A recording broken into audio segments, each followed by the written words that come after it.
Hey, welcome to the video and happy Saturday. Today is July 17th and we are breaking down this 10-game main slate that we have over on DraftKings today. And I'll tell you right now, today's slate has a tough act to follow because yesterday's slate had pretty much just about everything. And hopefully you had some pieces of the Padres, the Blue Jays, the Dodgers. There's a couple of other teams that did well, but specifically the Padres. They scored 24 runs in that game, which was absolutely insane. And I'm not that old. I'm only 22, so I haven't seen as much baseball as probably some of you guys watching, or gals, whoever is watching this video. But 24 runs has to be the most that I can remember ever since I've been watching. I'm probably forgetting a game or two, but from what I remember, this was probably the most high-scoring run total from a single team that I have seen in pretty much ever. But it was an awesome game for fantasy purposes. Jake Cronenworth hit for the cycle. We saw Will Myers hit a grand slam. He had another donger later on, and pretty much the whole offense just did absolutely exceptional. So we're probably not going to see something like that today, but, you know, the Padres are in another good spot here versus Patrick Corbin and company, and that bullpen definitely got abused a little bit last night, so we'll see what happens, but I still think today's slate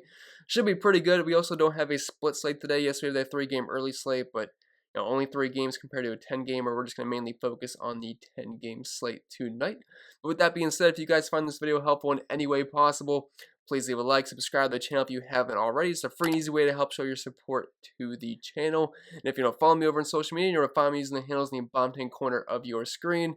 And if you want to help support the channel over on Patreon, get access to some extra content, the entire spreadsheet here, not just the small player pool that I show you on YouTube, but it has all the data you'd ever want.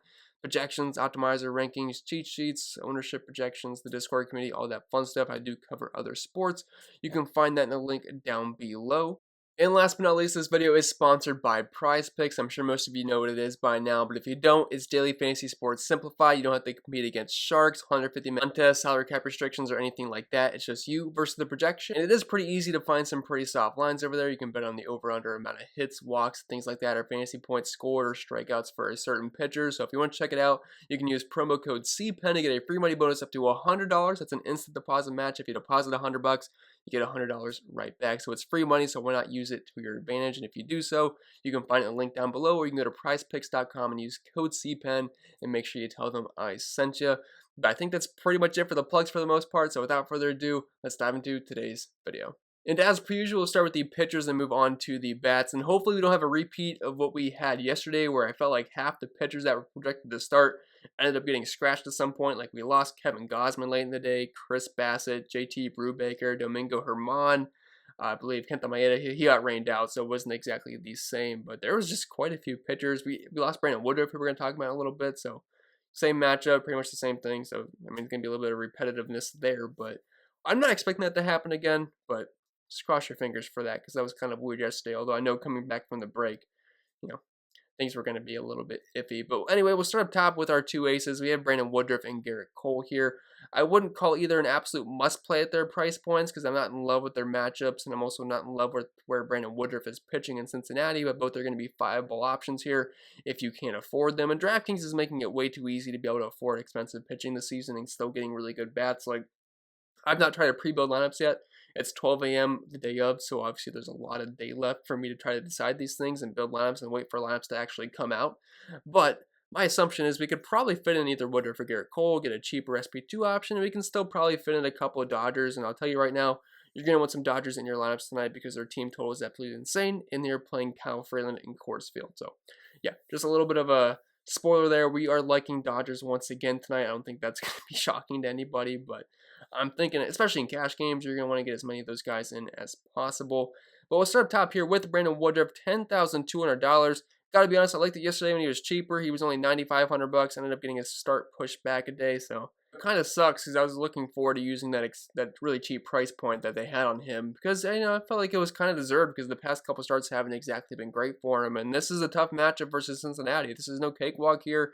He's pitching at Great American Small Park, which is kind of right behind Coors Field for being the best place to hit, especially in the summertime when it's hot and muggy in Cincinnati. I'm in Ohio right now, and I know I'm like on the opposite side of Ohio, up in northern Ohio, but down in the south, close to Kentucky, man, it gets pretty muggy this time of the season, which humidity definitely helps carry that ball out. So there's definitely some valid concerns here for Brandon Woodruff, especially the past couple starts where he hasn't been great. But over the course of the season, he has been one of the better pitchers in baseball, sporting around a 30% K rate, only at 29.9, but we'll give him the benefit of the doubt and round up to 30 here. Low ERA, low xFIP, low Sierra. Doesn't really give him much power whatsoever. Around a half a homer per nine this season, only a 25% hard contact rate. Like, the numbers for him check out. He is a very, very good pitcher. Only 3.6 implied team total against him, which is pretty good for pitching in Cincinnati. So a lot of respect there from Vegas. The problem is, again, like I said, the park that he's pitching in, and the lineup for Cincinnati is not that bad. Yeah, they have some guys that will strike out, but I mean, Jesse Winker, he's been crushing righties this season. Tyler Naquin's been kind of like the great value brand version of Jesse Winker, but he's still been pretty solid. You got guys like Joey Votto, Nick Castellanos, Eugenio Suarez is either pretty much homer or bust. So, I mean, there could be an easy strikeout for Brandon Woodruff, but I mean, there's some risks, but I'd say there's some upside as well. I wish he was still $9,500. He was $9,500. Probably be very, very chalky. I think at 10-2, people are going to gravitate towards Garrett Cole, especially if they're just looking at the game log. We'll talk about that in a second, but he had a phenomenal game. Pretty much one of the best games of the season last time out, so that's something to keep in mind. But I wouldn't call him a must-play, but if you want to play him in cash games, I wouldn't fault you for it. It shouldn't be that hard to fit him in with a cheaper SP2 and still get the offensive pieces that you want. And then dropping out of Garrett Cole, $10,000. If you need to save a couple $100, I'd have no problem dropping out of Cole here. He's kind of in a similar spot to Brandon Woodruff. I wouldn't say Yankee Stadium is quite the hitter's paradise that Cincinnati is, but I wouldn't call it a pitcher-friendly park either. But, I mean, Garrett Cole's obviously had his fair share of games in New York the past couple of seasons, so that's nothing I would really put any thought into. But the thing is, I don't really like using pitchers versus Boston too much because they have a solid lineup, like Kike Hernandez, Alex Verdugo, Danny Martinez, Xander Bogaerts, Hunter Renfroe. I mean, the list goes on. It's a pretty darn good lineup. I don't typically like to pick on these guys, and besides the last start, Garrett Cole was kind of looking like an average pitcher for the most part, a little bit above average. It's still Garrett Cole, but without the sticky stuff, the spin rate was down, and he was kind of struggling getting those big strikeout games. But last time out versus Houston, his old team, so I guess there was some extra added motivation there. Went the full 9 innings, 129 pitches, 12 strikeouts, had 50 fantasy points. I guess maybe the one concern here you could think of is that throwing 130 pitches, maybe his arm's a little bit sore, but I mean, I think it's nothing to be concerned about. You got top-notch level trainers. I mean, if I threw 130 pitches on 100 miles per hour almost every single time, I know my arm would want to fall off, but I think Garrett Cole should be well accustomed to that, so I wouldn't put fatigue as much of an issue here. Although, if you want to find ways to maybe talk yourself off of Garrett Cole, you could use that as one, but that's not something I'd be willing to do here. But his numbers in the season are still overall good besides a couple of average starts, which maybe brought these numbers down a little bit, but 2.68 ERA, 2.9 xFIP, 2.8 Sierra, 33.5% K rate. Doesn't allow a ton of power. I mean, it's up there at 152, which isn't great compared to guys like Alex Cobb or Brandon Woodruff, just comparing the two, but it's fine because the strikeouts are there. He will get fly balls and over a homer per nine, but I'm not overly concerned about that. Again, I don't like the matchup versus Boston. That's why these guys aren't absolute must-plays, but just raw points-wise, they will grade out pretty well on this slate. And then dropping down to the SP2 options that you could theoretically pair with either Woodruff or Garrett Cole, or if you just want to go straight mid-range today and load up on the Rockies bats, the Dodgers bats, I have no problem with that at all because I think point per dollar wise, these guys could be kind of on par with the two spend-up options that we have. But we'll start with Alex Cobb here, $8,200. I feel like last time he faced Seattle, he was close to 10K, and I did play him, and I think he did very well. I want to say he scored around 28 fantasy points in that game, and he's been a good pitcher this year. His ERA a few starts ago was like close to 6, but the underlying numbers were really good, about half that. So it was kind of good because it kind of lowered his ownership some starts because people look at the ERA and they're like, well, no, thank you. But if you look at the underlying numbers, they look a lot better. And Cobb has been a good pitcher this year. A 303 xFIP, 3.4 Sierra, 27% K rate, not allowing any power whatsoever. An ISO less than 100 this season. A strong lean to ground balls, 56% ground ball rate, less than half a homer allowed per 9 innings this year. So I love the matchup here versus Seattle as well and the way he's been pitching. I think at $8,200, he makes plenty of sense as a safe SP2 option here. I think you can play him in cash games or in tournaments. Wouldn't call him the absolute must-play SP2 because I think guys like McGill and Castillo have plenty of upside relative to their price points and matchups as well. But all three of these pitchers are in really good spots, and you can make a case for either. But so far this season, Seattle striking out over 26% of the time versus righties, 296 OBP, 90 WRC plus, and they brought Jarred Kelenic back, and he's been pretty much a free strikeout. I feel like every single time he is up, so I guess that's a positive for Alex Cobb, but I think he makes plenty of sense of his price point tonight. I mean, I like all three of these guys, but definitely think Alex Cobb is in a good spot at that price point. Just seems maybe a little bit too low. I think he could be closer to 9K. Then Tyler McGill, $8,000. Small sample size for him as a relatively new and young pitcher. But in the small sample size we have seen so far, which is kind of skewing these numbers a little bit, so I'm going to actually just delete those here because he's not at 118 pitches per game. But we look at his numbers, he's shown some pretty good strikeout upside. And this is a soft matchup versus Pittsburgh, but he's sitting at a 34% K rate. The walks are a bit of an issue, and he is allowing a lot of power, over a 200 ISO allowed, 31% hard contact rate, which isn't terrible. It's just all these guys kind of have low hard contact rates. So, I mean, 31% isn't that bad, but 1.5 homers per nine I don't love. But the thing is, Pittsburgh has pretty much no power, and this is a pitcher-friendly park in Pittsburgh. They don't strike out quite a bit. That's kind of like the annoying thing about Pittsburgh rostering pitchers against them, because when you get strikeouts for DFS purposes, they're only striking out 22.5% of the time, but only a 125 team ISO to righties, 289 WOBA, 82 WRC plus. Those are very pedestrian numbers, and the Mets are pretty big favorites in this game because they have Will Crow pitching for Pittsburgh, and I believe the Mets have around a 5 implied team total here, which is actually pretty high for the Mets. So I think McGill, if he can pick up that win, the strikeouts are there, I think he'd be a pretty good play, $8,000. But he does feel a little bit more of a GPP play, like compared to guys like Cobb and Castillo, who I think you can make a case for in cash games. Then dropping down to Castillo here, $7,500. So the early portion of the season, he was pretty bad. I got screwed a couple times playing Luis Castillo because he just kept getting killed. But he's been a lot better recently, and he's had a couple of good games versus Milwaukee, and there's definitely strikeout upside here versus the Brewers. But the same thing can be said, like I talked about with Brandon Woodruff before. This is a terrible place to pitch. I guess positive thing, he pitches here at home quite a bit, so I mean, he knows the stadium well, but not that it really matters. It's still a hitter from the park. And the thing I like, though, he's a guy that does have strikeout upside. I know the overall numbers in the season aren't that great, only 20% K rate, but in the past, he's shown strikeout rate abilities close to around 30%. And the Brewers are a team, outside of a couple of bats, this is a very, very bad offensive lineup, and they are striking out quite a bit versus right-handed pitching this season, over 25% of the time.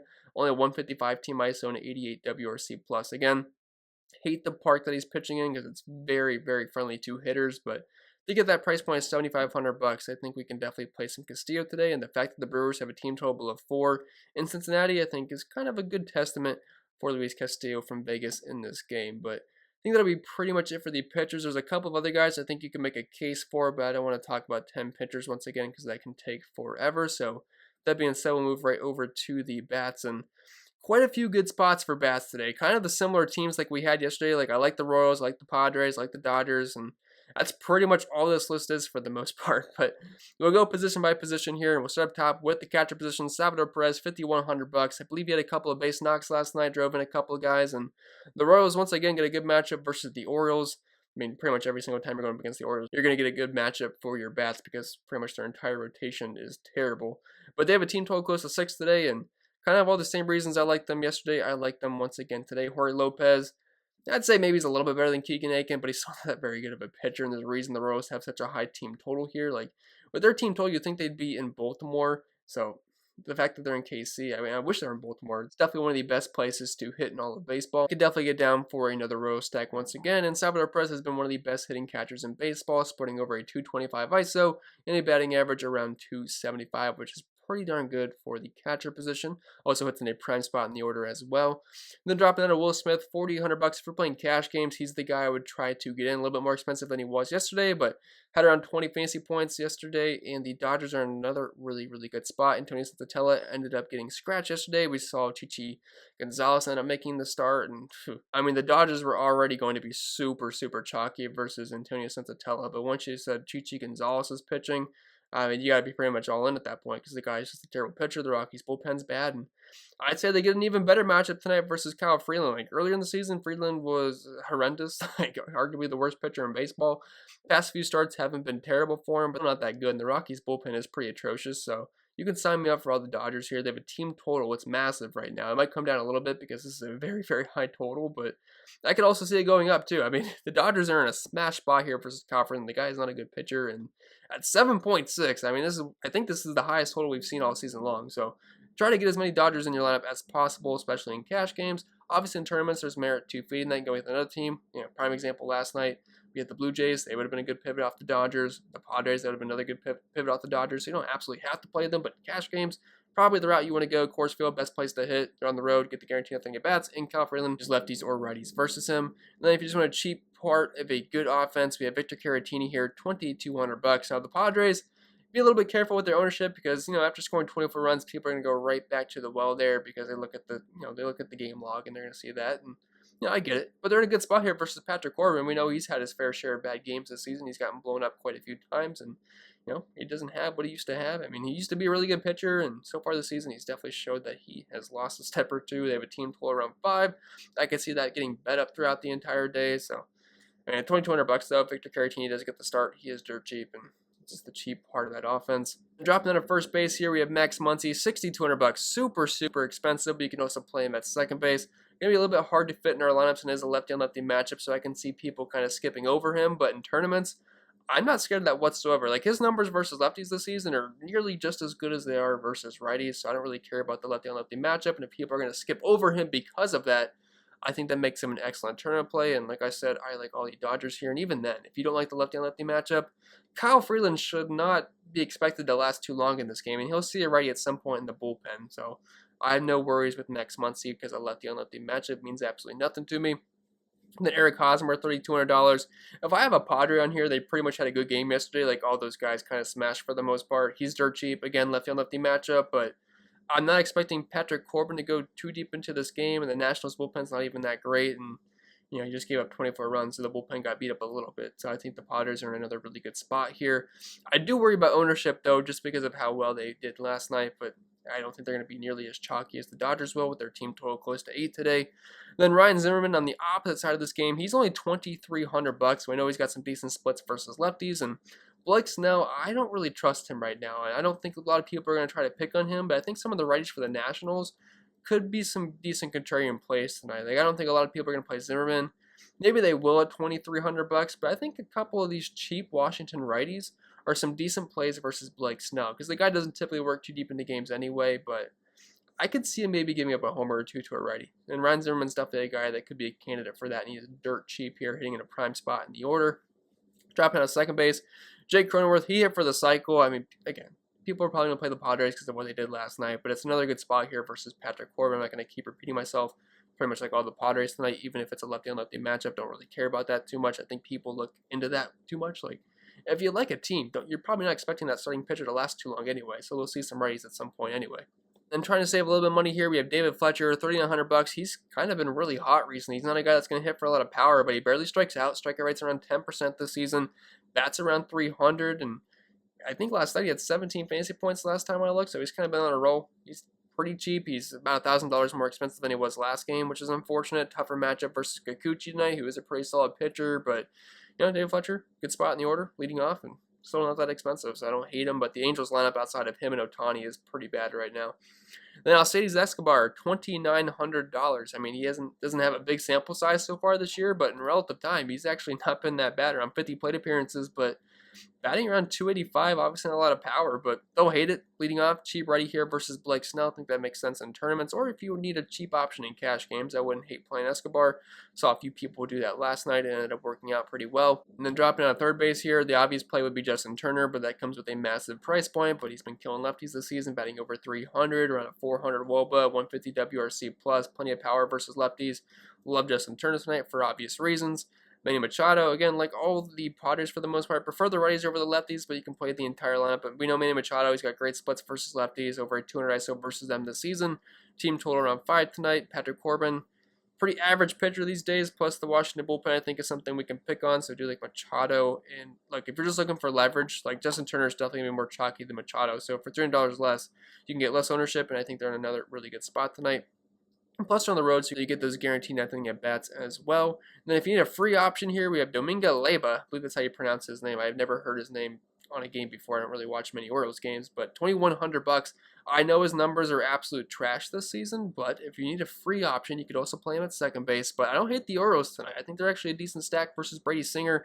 Can't imagine they'll get too much love from DFS players, so if you're looking for a cheaper stack with potential, don't hate it. They're also on the road to get the guaranteed nothing at bats. Brady Singer is a very average pitcher, and Orioles have a team total around 5 tonight, which is very high for them. So don't hate some of these cheap Orioles. And I think if you need to pair the Dodger stack with a cheap stack, I think the Orioles are definitely a candidate to make sense point per dollar wise tonight. And then dropping down to the shortstop position, always have Tatis here. Like, there's usually not a slate that I won't have Tatis listed because he is playable every single night. But I mean, he does everything. He's got power. He hits for a high batting average. He does stuff on the base pass. He's good at scoring runs. He does everything. He's one of the most exciting players in baseball to watch. $6,000. Good righty and lefty matchup here versus Patrick Corbin, and his numbers have been elite this season. Batting around 290, 419 WOBA, 370 ISO, and a 170 WRC plus with a slugging over 650. So you got the money for Tatis. Never have an issue playing him. He is playable pretty much every single slate going forward, and that's been the same all season long. It's nothing new. Like, if there's ever a slate I don't have Tatis on, it's probably just because of pricing. I still like him, but you can always play Tatis unless he's playing like a Jacob deGrom or something like that. Then Chris Taylor, $5,700. He went deep, I believe, in the first inning last night. Good ready on the matchup here. You could also play him at second base, which is a bit expensive for me, but again, I like righties versus Freeland. If money's not an issue for you at this position, I'd say go for it. If you need to save some money, we have Gavin Lux, $3,700, a little bit more expensive than he was last night. Ended up putting up a decent amount of points. I wouldn't say around a handful. I think he got on base at one point, ended up scoring a run. Don't know if he did anything after that, but $3,700. Don't love the lefty-on-lefty matchup here. As I've said with others, I'm not really overly concerned about that. He should see already at some point, assuming he makes the lineup. And then just continuing the Dodger train here, we have Mookie Betts, Cody Bellinger, and AJ Pollock. If I had to rank these guys, I would probably disappoint, but otherwise I'd probably put it Mookie Betts, then Pollock, and then Cody Bellinger. But obviously you have the money for Betts. He's pretty much the top play in the slate tonight. Cody Bellinger, lefty-on-lefty matchup, people will skip him because of that. Might hit a little bit lower in the order, but he should see a righty at some point. And even then, I can use anybody versus Kyle Freeland. He is not that great versus either side of the plate. And if people are going to skip over the lefties because of that, it just makes them pretty good tournament plays. I would have no issue just going right to the lefties, try to get some leverage. AJ Pollock, we have a steep price discount here. So he's $1,800 cheaper than Betts and $1,400 cheaper than Bellinger. He's got plenty of pop versus lefties, and it's just cheaper exposure to the Dodgers. So I could assume he would be very chalky in cash games tonight just because of that price drop off.